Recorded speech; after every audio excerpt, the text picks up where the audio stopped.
시청자 여러분 안녕하십니까? 경제 인사이더들의 신박한 통찰과 함께하는 경제 인사이트 정철진입니다. 먼저 오늘 하루를 뜨겁게 달궜던 경제 뉴스 투데이 핫 경제부터 살펴보겠습니다. 금융위원회가 오늘 서민금융 효율화 방안의 일환으로 수요자 중심의 서민금융 종합 플랫폼 이따를 오는 6월 선보인다고 전했습니다.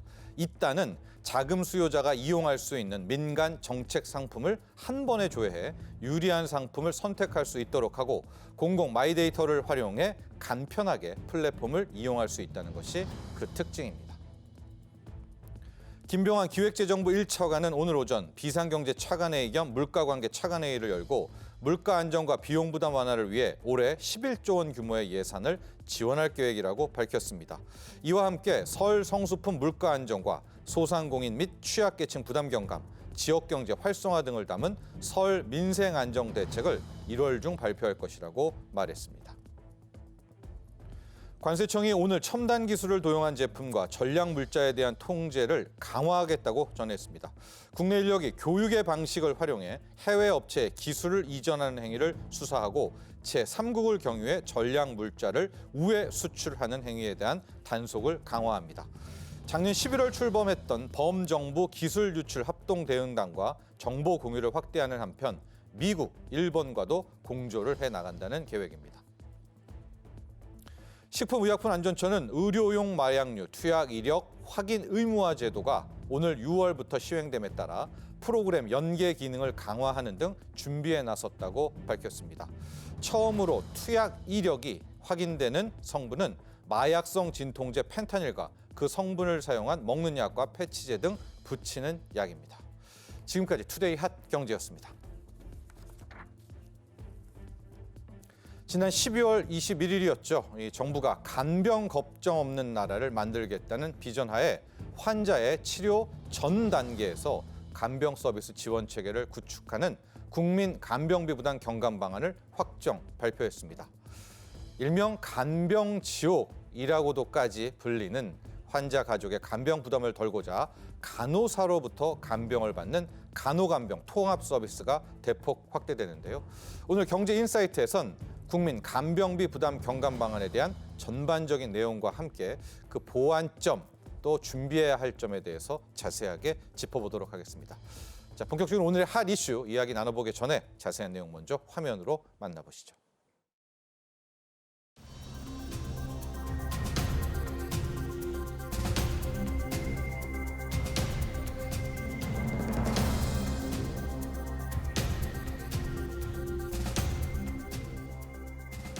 간병 부담은 간병 지옥이라는 말이 나올 정도로 심각한 사회 문제로 대두되고 있습니다. 간병 문제는 단순히 비용을 지원하는 방법만으로는 해결할 수 없습니다. 안심하고 편리하게 이용할 수 있는 간병 서비스 체계를 종합적으로 구축하는 것이 우선입니다.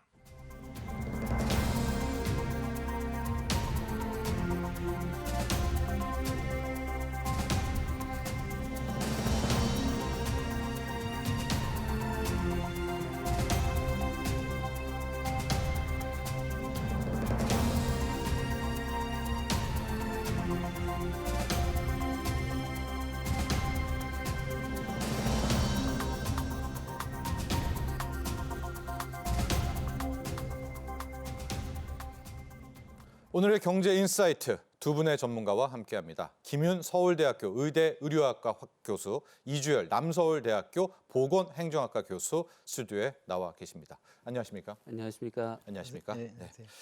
자, 먼저 우리 김윤 교수님과 함께 이야기를 시작해 보도록 하겠습니다. 참 이런 말이 이제는 공공연하게 좀 나옵니다. 간병 지옥, 또 간병 파산 이런 말이 우리 사회에서 이제 아주 자연스럽게 쓰이고 있는데요. 한 7년 전, 8년 전까지만 해도 뭐 간병비 그래 힘들겠지 하다가 최근 5년 내를 보면 정말 간병비 부담으로 굉장히 많이 힘들어 하세요. 뭐 다 저희 집도 포함해가지고 지금 우리 국민들이 겪는 이 간병비 부담은 어느 정도 수준까지 올라왔습니까?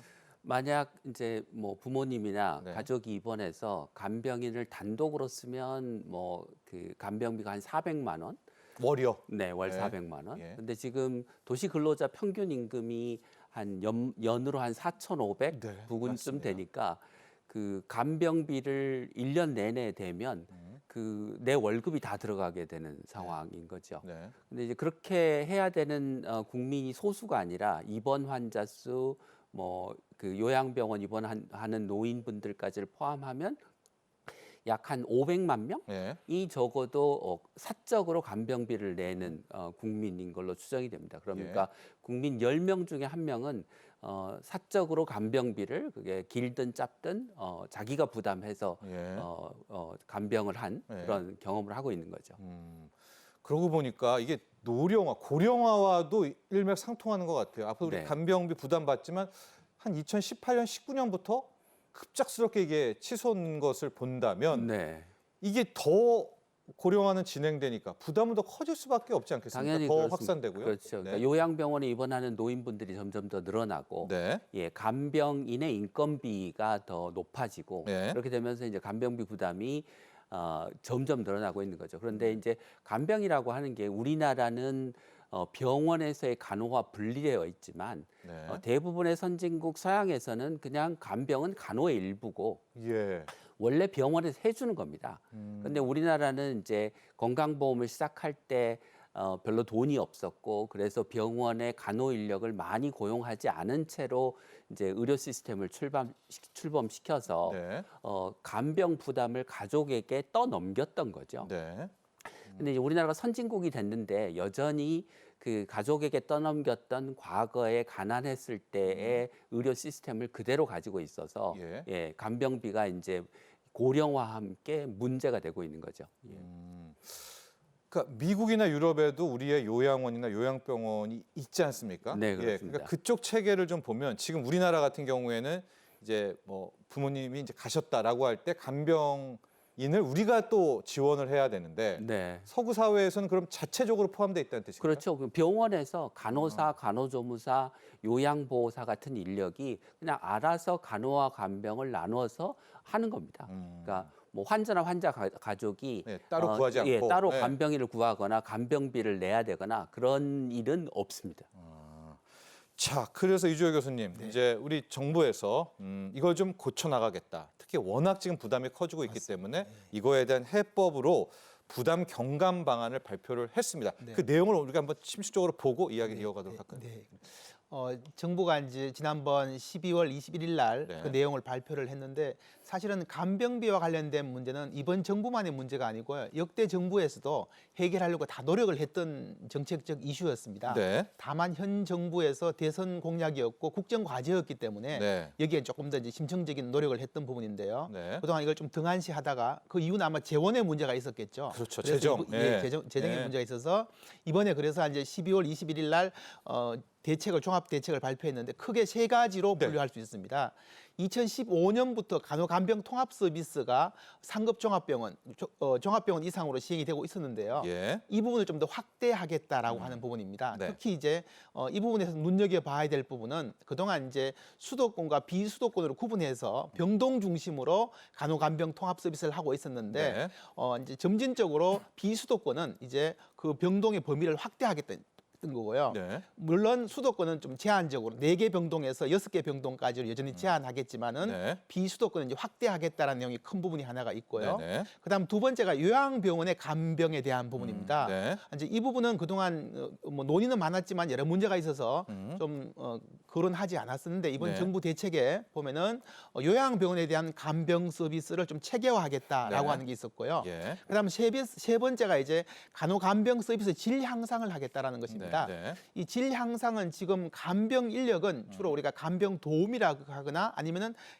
가정에서 개인 부담을 하고 있는데 맞습니다. 이걸 좀 체계화하겠다라는 겁니다. 예. 지금 간병 인력은 사실은 실체는 존재하지만 제도권 밖에 존재를 하고 있거든요. 네. 그래서 이거를 제도권 안으로 좀 끌어들이기 위해서 이 사적 계약 관계를 좀 정부가 개입을 해서 네. 뭐 표준화된 계약서를 체계한다든지 네. 필요한 교육을 좀 전담하게 한다든지 네. 뭐 이런 부분에 대해서 이제 좀 체계적으로 하겠다는 거하고 네. 좀 더 눈여길 부분은 제가 서비스를 이제 제가 돌봄 서비스를 확대하겠다라는 겁니다. 그래서 돌봄이네. 이제 네. 집에서 가능한 예, 그래서 분이 계시니까. 사실은 네. 그동안 이제 의료 요양 돌봄이 좀 분리되었었는데 네네. 이번에 이제 이번 그 전체적인 체계를 의료 요양 돌봄을 어떤 큰 틀 속에서 큰 예. 체계 속에서 체계적으로 관리하겠다라고 하는 것이 이번 정부 방침의 큰 핵심이라고 할 수 있습니다. 네.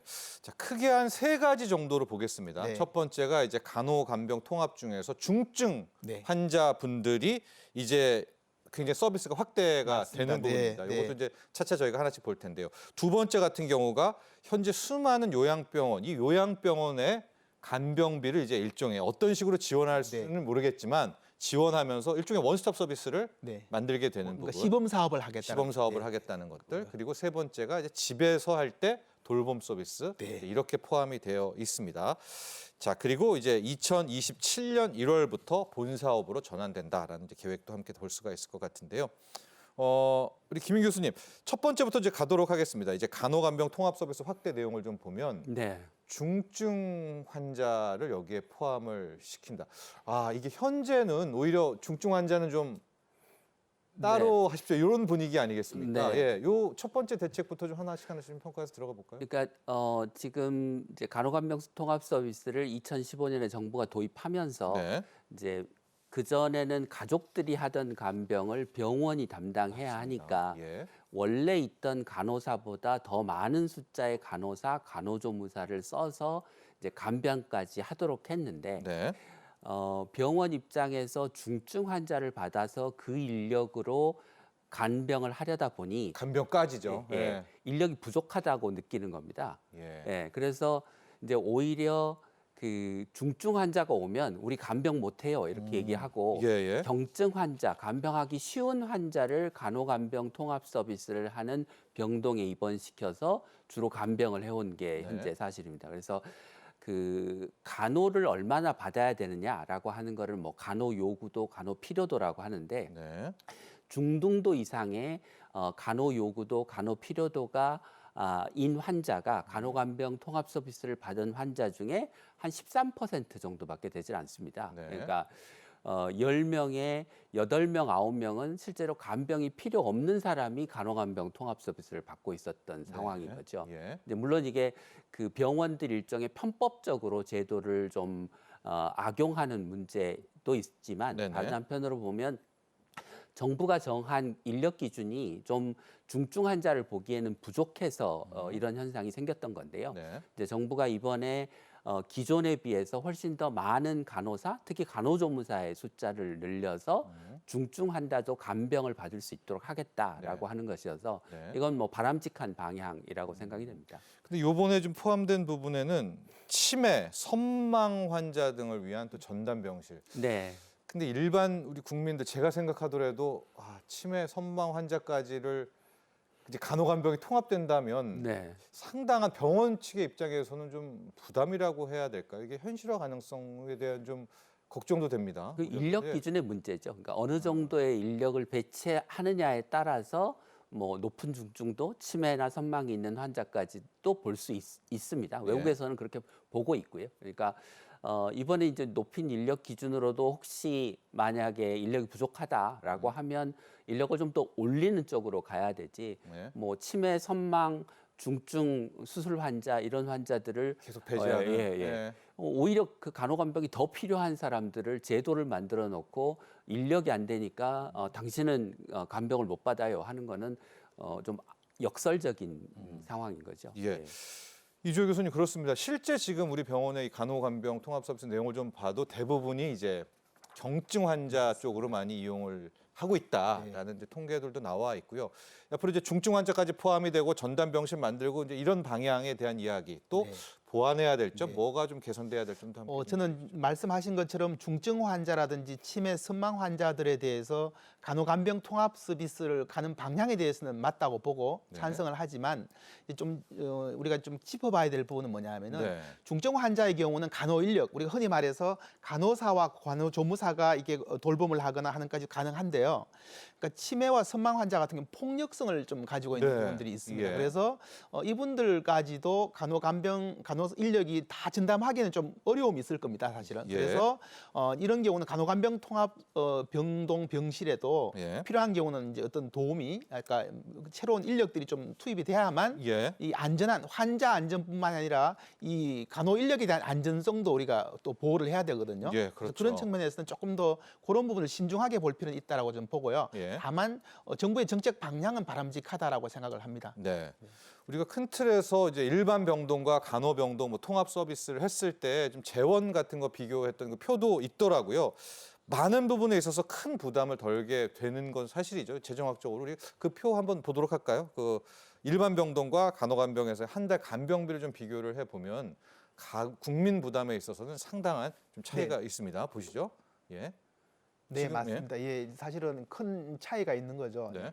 이 부담이 왜냐하면 간호간병 통합 서비스 병동으로 가게 되면은 일단 건강보험에 적용을 받기 때문에 예. 개인 부담이 줄어드는 것이죠. 예. 그래서 많은 국민들께서는 간호간병 통합 서비스를 받고 싶어 하지만 현실적으로는 매우 제한되어 있다라는 거죠. 현재까지 대략 한 682개 병원만 이 간호간병 통합 서비스를 운영을 하고 있습니다. 네. 그것도 병원 전체가 아닌 이제 일부 병동에서만 하고 있어서 이제 이 부분을 좀 더 확대하자라고 하는 부분이 이번 정책의 큰 방향이라고 볼 수가 있습니다. 지금 간병비 12만 7천 원으로 돼 있는데 저 이제 평균 저건 뭐 어떤 뭐 표준 가격은 아닌 거죠. 통계청인 거죠. 예, 대부분의 저게 한 평균 정도 되나요, 교수님? 평균 정도로 보시면 됩니다. 12만 원, 네, 네, 13만 원. 네, 네. 그러니까 지금 현재 간호간병을 이용할 경우에는 저 12만 원, 13만 원이 완전히 빠지게 되니까 네. 한 달 간호간병을 본다면 그렇습니다. 가구 부담이 좀 400만 원대에서 100만 원 미만으로 크게 줄어들게 되고요.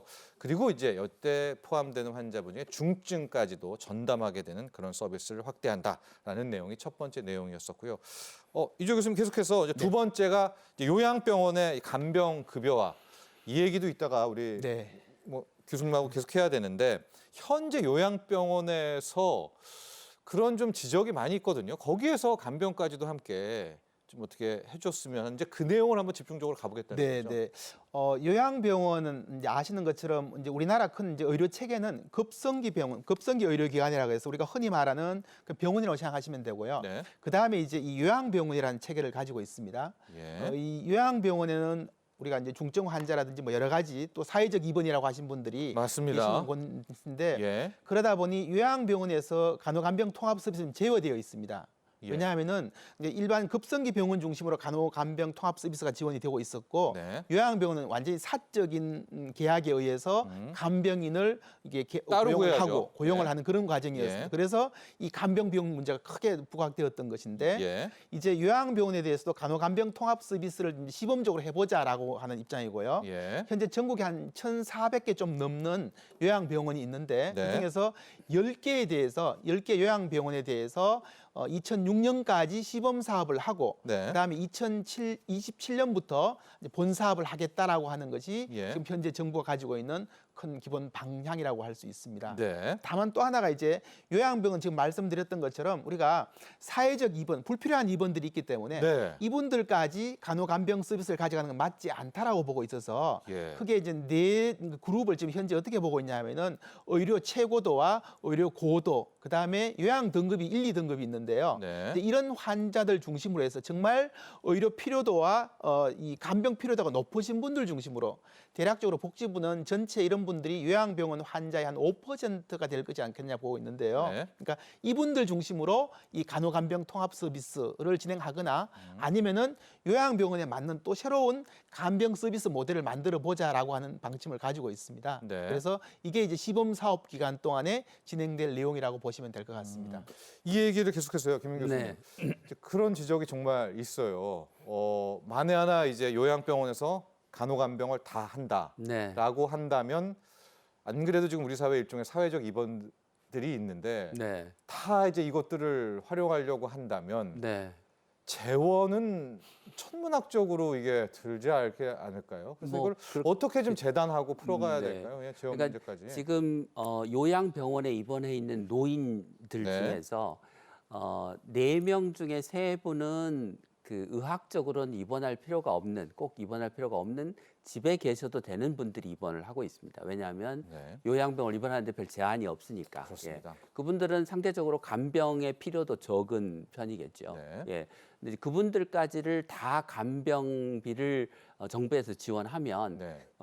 비용도 막대하게 들 뿐만이 아니라 이건 낭비적인 비용이 되는 거죠. 그러니까 이제 정부가 정한 대로 중증 환자, 중증 노인을 중심으로 해서 간병비를 지원하는 방향이 맞는데 네. 지금 앞에 이주열 교수님이 말씀하신 것처럼 정부가 정한 기준에 의하면 전체 요양병원 입원 환자의 5%밖에 지원을 못 받는데 네. 사실 그게 적절한 기준이냐라고 하는 데는 좀 의문이 있습니다. 네. 그러니까 의학적으로는 그러니까 기능 상태로 보면 장기요양 등급 1, 2등급을 받은 노인은 거동이 불편하니까 그게 중병을 가지고 있든지 아니면 병이 좀 경하더라도 네. 사실은 간병이 필요하거든요. 네. 예. 내가 혼자 못 걸어가는데 화장실을 가는데 도와줄 사람이 있어야 되는 네네. 거지 않습니까? 그래서 그 의학적인 상태와 관계없이 그냥 거동을 잘 할 수 있냐 못하냐는 기능 상태를 기준으로 하면 대상자가 한 12, 3% 정도로 늘어납니다. 늘어납니까? 예. 그런 정도까지는 좀 첫째 늘릴 필요가 있겠다라고 하는 거고요.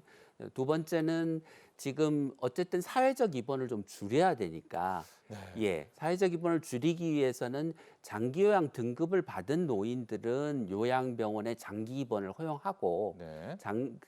장기요양 등급을 못 받았거나 아니면 높은 등급, 네. 건강 상태가 괜찮은 등급을 받으신 분들은 입원 기간을 좀 제한해서 예를 들면 3개월 이상 입원하는 경우에는 본인 부담률을 훨씬 높이거나 단계별로요. 네, 그렇게 하는 방식으로 한편으로 사회적 입원을 좀 줄여나갈 필요가 있을 것 같습니다.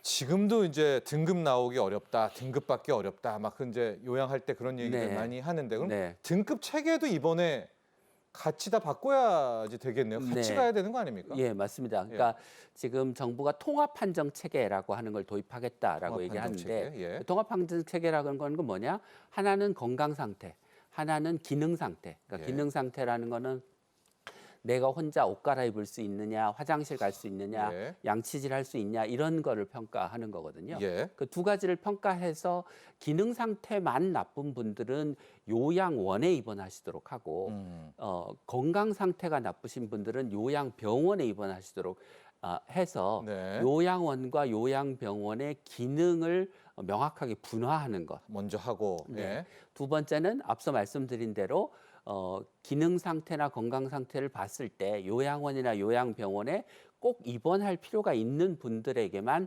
장기 입원을 허용하는 것. 예. 그리고 그분들한테 간병비를 지원하는 방식으로 전체 체계 개편이 필요합니다.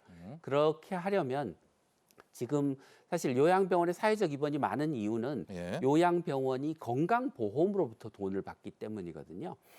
요양원은 장기요양보험에서 돈을 받는데 네. 그러니까 장기요양 등급을 못 받은 분들 예. 그렇죠. 또는 예. 높은 등급을 높은 받은 등급 분을 분들은. 받은 분들은 요양원에 입원을 못 하십니다. 네. 예외적인 경우를 제외하고. 예. 그런 방식을 똑같은 방식을 요양병원에도 적용해야 건강 상태도 괜찮고 기능 상태도 괜찮은 분들이 그냥 사회적으로 더 편하니까 병원에 있는 게 더 편하니까 요양병원에 입원하는 입원의 남용을 막을 수가 있습니다. 예. 네. 그러니까 요양병원에서 한 번 더 집중적으로 또 한 번 네. 이제 카테고리를 또 나누고요. 네. 그리고 최종적으로 이제 힘든 분들이 나왔을 때 거기에 네. 간호환병을 오히려 올인하는 거기를 더 적극 지원하는 이런 예. 방식이 좋겠다. 네. 그렇게 하기 위해서는 지금 현재 건강보험에서 돈을 주고 있는 요양병원을 병원, 네. 장기요양보험 아래에서 돈을 받는 체계를 바꿔야 된다. 주머니를 한 주머니로 만들어야 그렇죠. 된다. 예. 그런 뜻입니다. 함께 바꿔야 될 게 많습니다. 이주열 교수님 현장 목소리도 좀 궁금해요. 정작 네. 이제 요양원, 요양병원 이분들 그 지난 3일 날 아예 이 간병 급여화할 때 하면서 뭐 다 모여서 토론회를 했다라고 하거든요. 네. 현장 쪽에서는 어떻게 이야기를? 제가 이제 그날 그 국회 토론회에 참석을 했었는데요.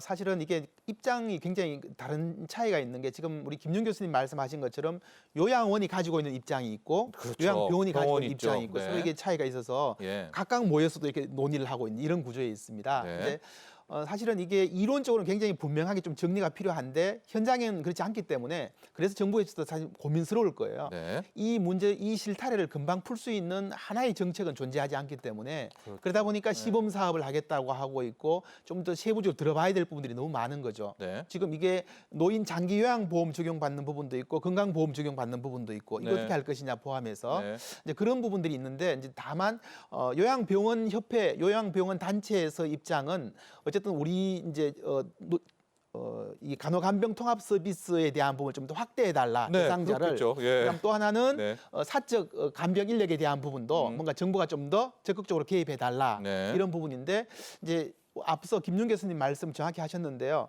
이런 부분이 정돈이 안 된 상태에서 이 간호간병 서비스에 대한 지원이 요양병원 중심으로 확대될 경우에 네. 아까 많은 분들이 이제 요양병원으로 쏠려오겠죠. 네. 그런 경우는 아까 사회적 입원까지도 통제 안 되는 예. 그런 문제가 있어서 네. 이런 전 단계 부분 요양병원과 요양원에 대한 기능 구분, 특히 요양병원은 의료 중심으로 기능을 하고 예. 요양원 이제 복지 시설 중심으로 기능을 하도록 하는 부분이 먼저 전제가 돼야 될 것 같습니다. 그래서 이런 부분들을 서로 이제 논의를 하고 있지만 서로 네. 입장 차이가 있다 보니 쉽지가 않은 과제이고요. 네. 그래서 앞서 제가 말씀드렸던 것처럼 이제 우리나라 노인 의료 요양 돌봄이라는 큰 틀 속에서 하나하나 실타를 풀어나가야 되는 과정이고요.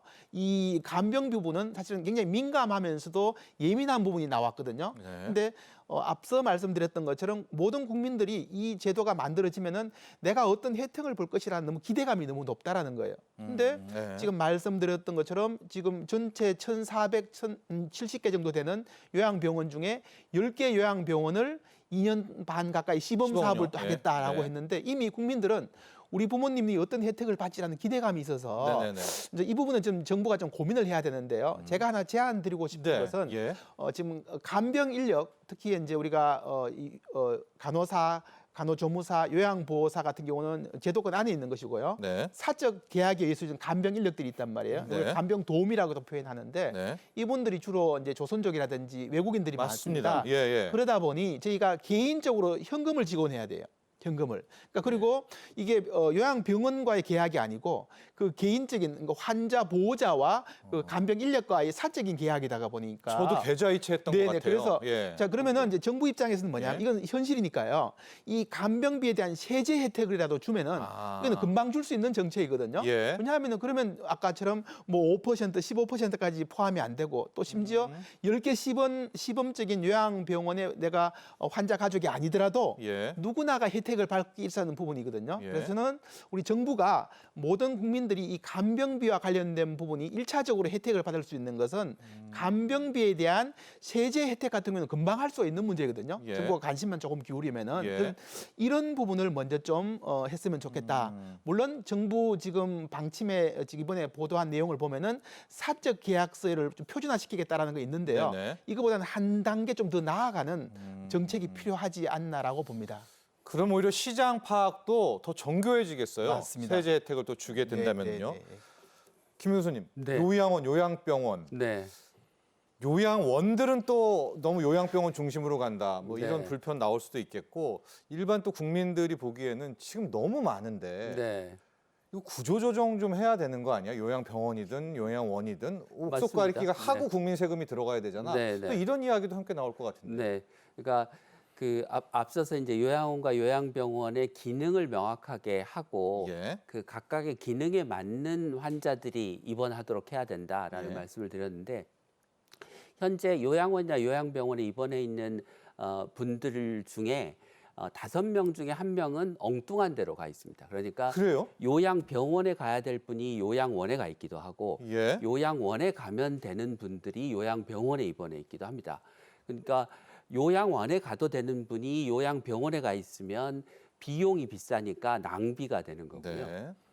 요양병원에 입원해야 될 정도로 건강 상태가 좋지 않은 분이 요양원에 입원해 있으면 건강 관리가 잘 되지 않으니까 상태가 나빠져서 그렇죠. 결국 응급실을 가게 되고 네. 중환자실을 가게 되는 일이 벌어지는 거거든요. 그러니까 이게 단지 비용의 문제뿐만이 아니라 노인들의 건강의 문제, 그 우리가 쓰고 있는 종합병원, 대학병원의 의료비의 문제하고도 연관이 되어 있습니다. 네. 그래서 그 두 개의 기능을 명확하게 정립하려면 앞서 말씀드린 대로 노인의 건강 상태, 기능 상태를 장기요양보험에서 판단해서 그 판단 기준에 의해서 요양원으로 가실 분, 요양병원으로 병원. 가실 분을 정하면 네.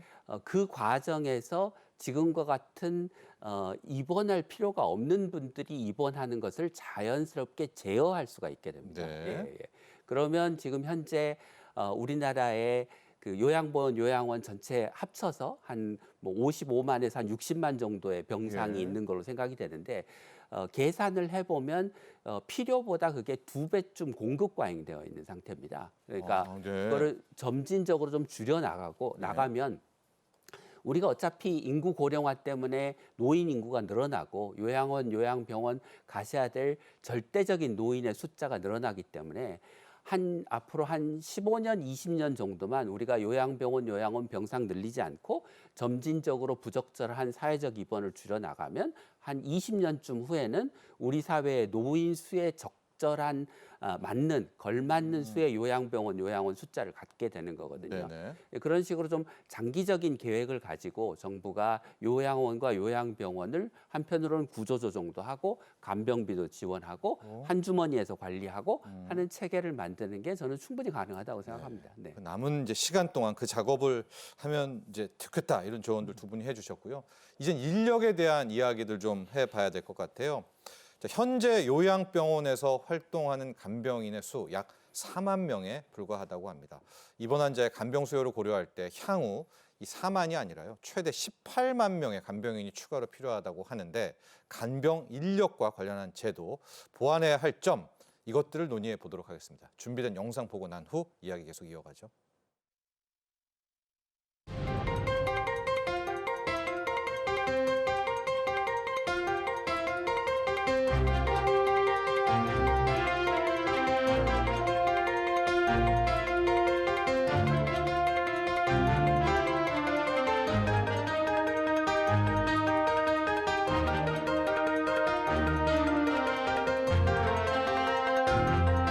일반 병원은 물론 요양병원에 입원했을 때, 수술 후 퇴원했을 때에도 간병 서비스를 이용할 수 있어야 합니다. 우수 인력을 양성하고 서비스 제공 기관을 체계적으로 관리해 간병 서비스의 질을 높여야 합니다.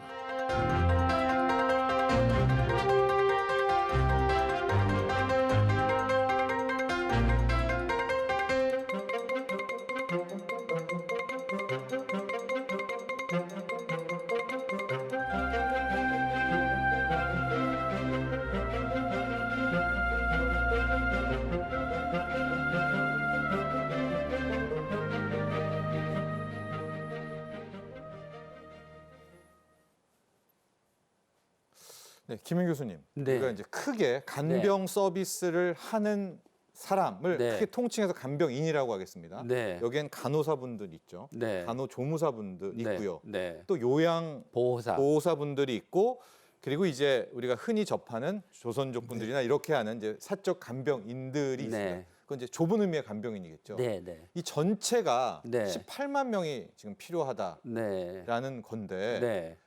단 우리가 간호조무사만 본다면은 이건 터무니없이 부족한 거 아니겠습니까? 이거를 어떻게 우리가 앞으로 개선을 좀 해야 돼요? 그렇지 않습니다. 그러니까 간호조무사와 요양보호사는 유휴 인력이 상당히 많습니다. 그러니까 자격증을 땄는데 현재 일하지 않고 있는 인력들이 많은데요. 예. 간호조무사의 경우에는 취업률 40%, 유휴 인력이 40만 명쯤 되고요. 요양보호사는 취업률이 20%, 예. 유휴 인력이 한 150만 명쯤 됩니다. 예. 그러니까 이분들을 넘치네요. 노동 시장으로만 끌어들이면 네. 간병 인력은 네. 부족하지 않다고 생각합니다. 그러니까 예. 예를 들면 요양보호사의 경우 제가 쪽에는 요양보호사가 많은데 이제 요양원이나 요양병원에서 일하는 요양보호사는 그리 많지 않거든요. 근데 예. 그 이유가 요양보호사 한 사람이 담당해야 되는 환자, 노인의 숫자가 너무 많으니까 예. 이게 노동 강도가 너무 세서 잘 그 요양원이나 요양병원에 취직을 안 하려고 하는 거죠. 이제 임금에 비해서. 예. 그런데 이제 이 앞에서 우리가 간병비 문제를 주로 얘기했지만 사실 네. 간병의 질을 높이려면 핵심은 간호사, 간호조무사, 요양보호사의 숫자를 늘려야 됩니다. 그러니까 지금은 요양보호사 한 사람이 그 노인을 뭐 10명, 네. 많게는 12명 이렇게 보고 있는데 선진국 기준으로 하면 3명, 4명을 봐야 적당한 수준이거든요. 네네. 그러니까 현재보다 인력을 2배, 3배 늘려야 되는 상황입니다. 네. 그렇게 인력을 늘리면 그 우리가 언론을 통해서 보도되는 뭐 기저귀를 뭐 항문에 네네. 넣었다든지 예. 무슨 폭행을 했다든지 편의성을 위해서 예. 그 사람들의 자기를 편하려고 그런 네네. 거죠. 그러니까 예. 결국은 그게 인력 부족이 근본적인 원인이거든요. 예. 그래서 인력의 수준을 높이는 게 굉장히 중요하고 두 번째는 간병인은 이게 의료적으로 훈련을 받지 않은 인력이기도 하고 네. 그 병원에 입원했는데 병원이 책임지거나 관리하지 않는 인력입니다. 그러니까 무슨 사고가 나도 아무도 책임질 사람이 없는 구조가 되는 예, 거거든요. 그렇기 때문에 훈련된 인력을 병원이 고용해서 간병을 책임지도록 해야 예.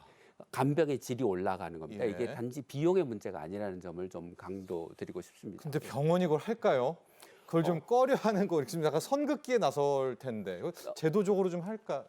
그렇지. 저는 전혀 그거는 그래요? 걱정할 부분이 아니라고 생각합니다. 예를 들어 생각해 보시면 A 요양병원과 B 요양병원이 있는데 A 요양병원은 간병인을 그러니까 간호조무사나 요양보호사를 고용해서 병원이 간병을 책임지는 제도고 예. 이쪽은 내가 사적으로 간병인을 고용해야 구해야 되는 된다. 제도면 당연히 A 요양병원을 가지 B 요양병원을 가는 사람이 누가 있겠습니까?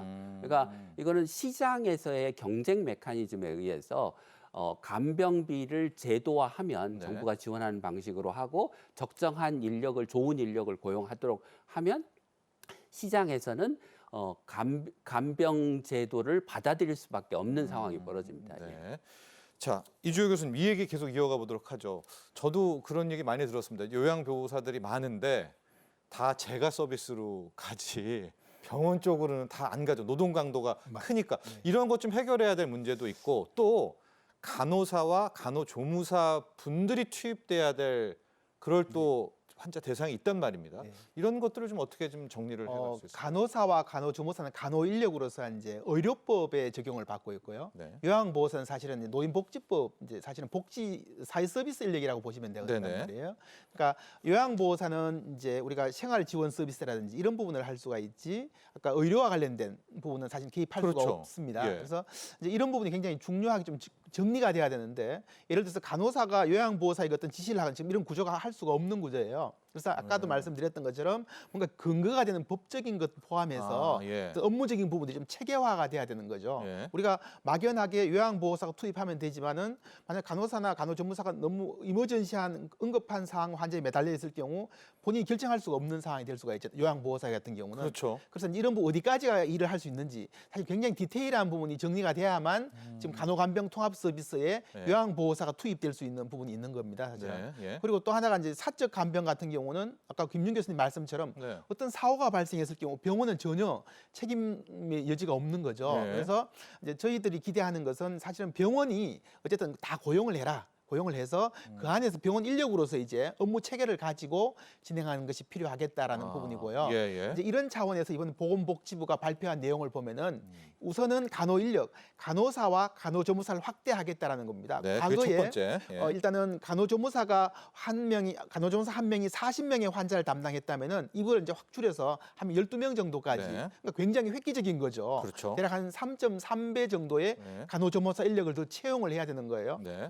간호간병 통합 네네, 서비스에서. 병원에서. 그다음에 또 간호사도 아까처럼 좀 더 1대 한 5 정도 이렇게 줄이는 부분들. 그래서 이제 우선은 기본적으로는 간호사와 간호조무사를 이제 중심으로 간호간병 통합 서비스를 확대하겠다라고 이제 정부는 보고 있는데 네. 앞서 말씀드렸던 것처럼 이 환자들 중에는 생활 지원 서비스가 필요한 부분이 있을 수밖에 없는 겁니다. 네. 뭐 화장실을 가거나 뭐 기타 이렇게 등등해서 예. 그러면 이런 부분은 결국은 어쩔 수 없이 요양보호사가 되었던 아니면 무슨 간병 새로운 인력이 됐든 예. 투입이 되어서 이분들 지원해주는 간호 인력을 지원해주는 예. 이 시스템까지 가야 되는데 예. 아직 여기까지는 이제 고민이 안 되고 있는 상황인 것 같고요. 예. 그 이유는 이게 제도적이나 여러 가지 준비해야 될 게 너무 많기 때문에 이제 그런 부분이 있는 것 같습니다. 네. 필요한 것 같습니다. 이제 법을 바꿔서라도 많은 국민들, 뭐 저도 그렇지만 병원에서 직고용을 하고 그 훈련된 분들이 어쨌거나 같이 좀 네. 부모님이나 이런 어르신들 모신 것에 대해서 오히려 진짜 많이 공감을 할 것도 같습니다. 이제 이런 것들이 차차차차 지금 진행된다면 네. 2027년 본 서비스가 들어가게 된다면 뭐 국민들의 부담은 정말 많이 줄어들겠죠. 일반 네, 국민들 체감하는 그렇습니다. 어느 정도로 네. 좀 공감될 것 같아요. 지금 이제 만약에 단독으로 간병인을 쓰면 뭐 400만 원쯤을 네. 내야 되는데 그거를 그 건강보험이나 장기요양보험에서 지원하면 그것에 뭐 20% 정도만 내면 되는 상황이고 물론 이제 단독 그렇게 되면 단독으로 간병을 고용하는 게 아니라 간병인이 한 4명쯤의 환자를 담당하기 때문에 네. 본인 부담률은 뭐 그 기존에 내던 간병비 대비 한 20만 원 정도를 내게 되는 네. 그러니까 뭐 100만 원에서 20만 원으로 줄어들거나 그렇죠. 이런 400만 원에서 뭐 40만 원으로 줄어들거나 이런 상황이 될 것 같습니다. 네. 무엇보다 이제 심리적으로 네. 굉장히 안정되는 그런 장점도 있을 것 네, 같아요. 그렇죠. 네. 그렇습니다. 네, 예. 네, 네. 그런 것도 함께 좀 생각을 해볼 수가 있겠죠. 네, 맞습니다. 예. 근데 이제 다만 앞서도 몇 번 언급을 드렸던 것처럼 현재의 간호간병 통합 서비스라든지 국가 개입하는 간병비 지원은 그러니까 중증도라든지 이제 의료 좀 심각한 분들 중심으로 네. 지원이 되기 때문에 일반 가볍게 입원하거나 이런 분들은 결국 가족 간병이 여전히 존재할 수밖에 없는 거죠. 네. 그래서 결국 사적 간병도 여전히 존재할 수밖에 없는 구조가 될 겁니다. 네. 그래서 저는 국가가 이 사적 간병 부분 우리가 간병 인력, 간병 도움이라고 칭하는 이분들에 대한 관심을 좀 더 기울여야 되고요. 네. 이제 이런 부분은 현재 보건복지부 산하에 중앙사회서비스원이라고 작년도에 개원한 곳이 있습니다. 네, 네. 여기에서 이제 이 사적 간병 도우미들에 대한 교육이라든지 기본 이런 부분 체계화하는 부분을 좀 더 적극적으로 개입을 했으면 하는 바람을 갖습니다. 지금 민간 보험사들의 간병보험이라는 게 있잖아요. 맞습니다. 이게 이제 나중에 2027년부터 시행이 되면 이게 또 겹치기가 될 텐데 그 민간 보험을 아예 방금 교수님이 이야기했던 것처럼 좀 중증도가 낮은 이런 쪽으로만 좀 돌리는 그런 활용 방안은 좀 뭐 어떨까요? 그거는 검토할 여지가 있다고 예, 보고요. 예. 다만 지금 이미 민간 보험사에서 간병비에 대한 여러 가지 상품들이 나오고 있는 것으로 이미 알고 팔렸지 있습니다. 또. 네. 예. 굉장히 또 인기도 있고요. 예, 예. 그래서 그러다 보면 결국은 이제 저희 국가가 이제 개입을 하게 되면 국가는 약간 중증도 중심으로 그다음에 이제 경증 같은 경우는 지금 말씀하신 것처럼 민간 민간 보험에서 보험사. 커버하는 것도 현재 재원이라는 측면에서 보면은 예. 충분히 가능하고 또 필요한 부분인 것 같습니다. 네. 자, 저희 이제 정리를 해야 될 것 같습니다. 이제 현재 정부가 추구하고 있는 간호 간병 통합 서비스 크게 3단계 우리 내용까지도 다 살펴봤습니다. 그래도 이제 우리 앞서도 몇 번 나왔지만 걱정되는 부분은 이제 재원 마련들입니다. 안 그래도 지금 건보 재정들 힘들다 이런 얘기들이 많이 나오는데요.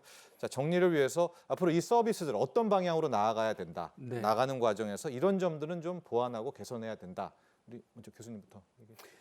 예, 앞서 말씀드린 것처럼 그 간병이 꼭 필요한 사람들에게는 국가가 간병을 책임지는 네. 중증의 환자, 네. 기능 상태가 나쁜 사람들에게는 간병비를 국가가 책임을 져야 된다.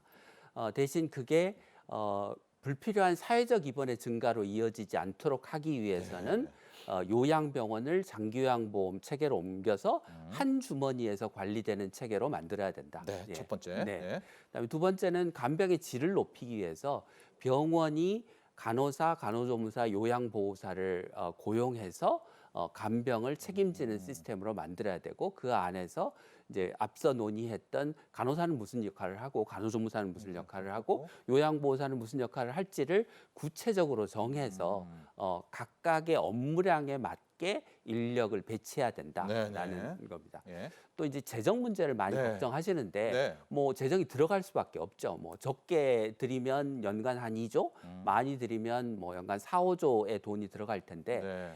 그 돈을 걱정할 게 아니고 지금 건강보험에서 낭비되고 있는 돈이 연간 그렇죠. 30조가 넘을 걸로 추정이 예. 됩니다. 예를 들면 실손보험과 관련된 비급여, 그 비급여 때문에 발생하는 건강보험 네. 진료비에 예. 불필요한 낭비만 해도 5조 원이 연간 넘거든요. 예. 그러니까 실손보험 제도만 제대로 개편해도 간병이 필요한 모든 국민들에게 간병비를 지원할 수 있는 돈이 예. 확보됩니다. 예. 그러니까 돈은 쓸 때는 쓰고 낭비되는 돈을 줄여야지 써야 될 돈을 쓰지 않으려고 하는 거는 우리가 건강보험료를 왜 걷느냐라고 맞습니다. 하는 질문을 할 예. 수밖에 없게 되는 거죠. 예, 그렇게 크게 세 가지 방향으로 나가면 좋겠다. 특히 재원 재정 부분에 있어서는 정말 또 좋은 말씀을 해주셨습니다. 우리 이주호 교수님. 예. 저는 이번 정부가 기본 방향은 잘 잡았다고 생각을 하고 있습니다. 네. 이제 다만 이게 너무 큰 그림을 그리다 보니 필요한 방향이고요. 네. 노인 의료, 요양, 돌봄, 특히 재가 서비스까지 네. 큰 그림은 너무 잘 그렸는데 국민들은 지금 당장 간병비와 관련해서 내가 어떤 혜택이 있는가에 대한 너무 기대감이 높아서 예. 이 부분도 뭔가 해결해 줘야 된다라는 거죠. 그러기 위해서는 아까 중증도 환자 대상의 간병 문제만 다룰 것이 아니고 제가 사적 간병과 관련된 어떤 세제 혜택 네. 뭐 이런 부분들 예. 좀 뭐 더 소득 디테일하게 공제라도 정말 예. 이게 저는 민생 정책이라고 생각을 합니다. 그래서 예. 이런 좀 디테일한 부분도 이제는 관심을 기울여야 될 때라고 생각을 하고요. 예. 남은 기간 동안 시범 사업을 굉장히 디테일하게 설계해서 그러니까 충실하게 문제점을 파악을 하고 국민들에게 어떤 서비스를 지원해야 될지를 파악하는 것이 정부가 해야 될 역할이 아닌가라고 생각을 하고 있습니다. 그렇습니다. 네. 월세 세액 공제되고 참 많은 국민분들이 와 이거 정말 좋다라는 거 많이 느꼈다고 하거든요. 간병비 관련해서도 네. 이런 세제 혜택을 좀 나온다면 네. 정말 많이 공감을 얻겠습니다. 예, 그렇습니다. 자, 오늘 나와서 또 전문가 우리 아주 집중적으로 파악을 해주셨고요. 좋은 말씀해 주셨던 두 분 오늘 감사합니다. 네, 고맙습니다. 감사합니다. 자, 경제 인사이트 오늘 준비한 소식은 여기까지입니다. 여러분 지난해 이 대한민국 경제 뇌관으로 떠올랐던 어쩌면 올해도 가장 큰 문제가 될 수도 있는 것 바로 부동산 PF 부실 문제고요. 당장 연초부터 이 태영건설 사태로 현실화가 됐습니다. 이에 정부는 바로 어제였죠. 2024년 경제정책 방향을 통해서 부동산 PF 연착륙 방안을 제시했는데요. 다음 이 시간 경제 인사이트에선 이 태영건설 사태 당장에 어떻게 갈 건가라는 이런 방향성과 함께 큰 틀에서 부동산 PF 위기 극복을 위한 정부의 지원책, 해결책에 대한 이야기 자세하게 나눠보도록 하겠습니다. 오늘도 함께해 주신 여러분 감사합니다.